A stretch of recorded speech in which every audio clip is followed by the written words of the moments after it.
Good morning.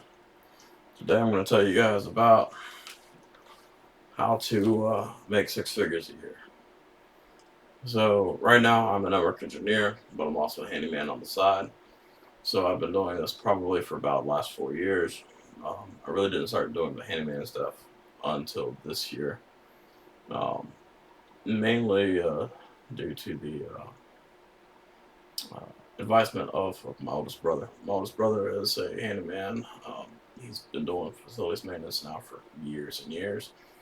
And a few months ago, I asked him how it is that he makes so much money, and he just told me he just said, "I just go out there and I just do the job."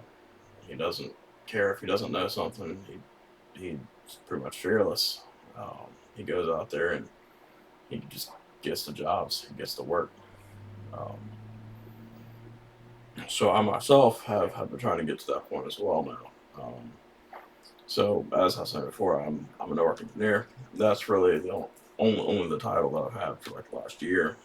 I've been working on hardware side of networks for years. Um, I've built everything from whole scale enterprise networks to building video game computers, repairing PlayStations, repairing Xbox. Uh, I've repaired a lot of equipment. Um, So this year was a little bit different because I already have the experience of being a facilities maintenance technician. I got that experience when I was up at Job Corps. Um, I was in Job Corps from 2012 to 2013. I learned how to do plumbing. I learned how to do electrical wiring, carpentry, painting. Um, Up on the side, I remember studying for the CompTIA A plus. I got the CompTIA A plus certification. I was a registered pesticide technician. Um, in in general, honestly, like for me personally, Job Corps was the best decision of my life. Um, while I was there, I got my driver's license, and I also got all those trades.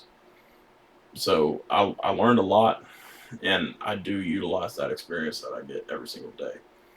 Um, I get like a lot of younger people asking me now how I got started and how I got all this experience and stuff, and I tell them flat out, I got it from Job Corps. Um, People give Job Corps a really bad um, name and a really bad reputation. But the truth of the matter is that when I went there, my brother, well, my other brother, so I've got two brothers. One of them's currently living in China. The other one's living a couple hours up above me. Um, but the one that went to China, he went to Job Corps first, and when he went, he competed in academic Olympics for the West Virginia state area, and he won. So my brother's like really smart, so he got into Job Corps. He did academic Olympics and won a free laptop for himself. And he's also the only person in Job Corps history to have gotten a bachelor's degree while at Job Corps. Um, Completely paid off, completely free for him. I don't think it's possible to do that anymore, but he was the only person who actually did that. Um, so he's really the one who pushed me into going into Job Corps. Before I went to Job Corps, I went to uh, American National University or National College. At the time, I got my associate's degree in information systems engineering. So I learned how to basically build computers and do very basic, bare minimum networking stuff. I really didn't focus too much up on networking, too many port numbers, too many things like that to memorize. Couldn't memorize it, so I just gave up on that. But you know, last 10 years, I've been working a lot on networks, and honestly, what I can tell you for a fact is that I've not had to memorize a port number. Uh, every now and then, I'll take a look at a port number, and I'll be like, I don't know what it is, so I'll do a Google search, figure out what the port number is, and if it's something that I want, I leave it open. If it's something I don't want, I close it. I run Plex servers. I run Samba servers. I use Mail servers. The whole LAMP stack. I've worked on that. So what I'm really trying to say with all this is Job Corps was the best decision for me personally. Um, After I got out of Job Corps, I couldn't find any work because of the area that I live in. There's not a whole lot to do here. So instead, I went and I worked for this retirement facility here in Lynchburg, Virginia, and I did that for about 2 years. I did housekeeping and I did like a little bit of maintenance here and there, not a whole lot, and it was mostly like with the supervision of the people on the actual maintenance team. Um, and I got tired of that, and I went and I did the CNA's, the Certified Nursing Aide, and I did the Registered Medication Aid course. Paid for it all out of pocket. I did that for about 6 months after I completed the program. And then after that, that was 2014, 2015. Um, 2015, if I remember right, is when I went back to college. I went back to college and got my bachelor's degree in cybersecurity. I already knew that I wouldn't find any work in the local area. So I had it all planned out. Right after I graduated with my bachelor's degree, like a week later, I got up on a Greyhound and I went to Oklahoma. What I didn't realize at the time was being in Oklahoma, there there was a lot more qualified people than I was expecting. So I was in constant competition with people who were like this high, and here I was. So with that level of competition, you're gonna have a really rough time. So I ended up living in my car for 2 years when I got there, and it wasn't a very good situation. I was working a full time job the entire time. So what was my actual opening step into IT was I got lucky. I was working a whole bunch of like dead end call center jobs, um, doing the Sirius XM and Comcast and a few other ones.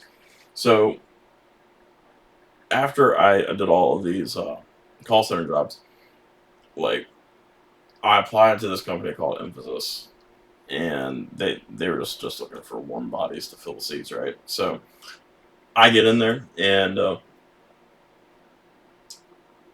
they wanted to interview me for a server engineer role, and I was super excited about it.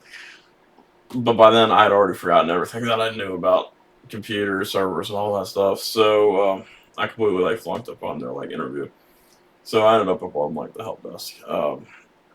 But it was still an entry point, so I took it. Now, when I was on the help desk, I learned how to reset user accounts in Active Directory, manage their passwords. I learned IBM mainframe stuff. I learned uh, ArcGIS. I learned a few of the other systems that were like connected to like power systems and stuff, but not enough to actually be able to run those applications. Just enough to troubleshoot issues.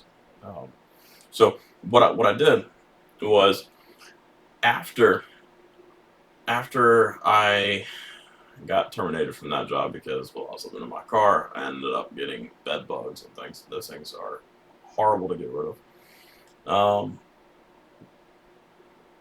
So after I did all of that, I came back to where I'm from, and within like a week or two, I got a call from a recruiter looking for a warm body to go and fill a seat, and I started working up on that job. I did help desk analyst position type work for about 2 years. When I got back, just dealt with whatever I was given.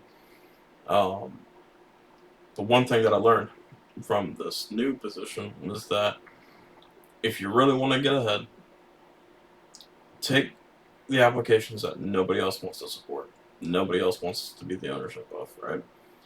If you could do that, you will find yourself in a position where you can find better work.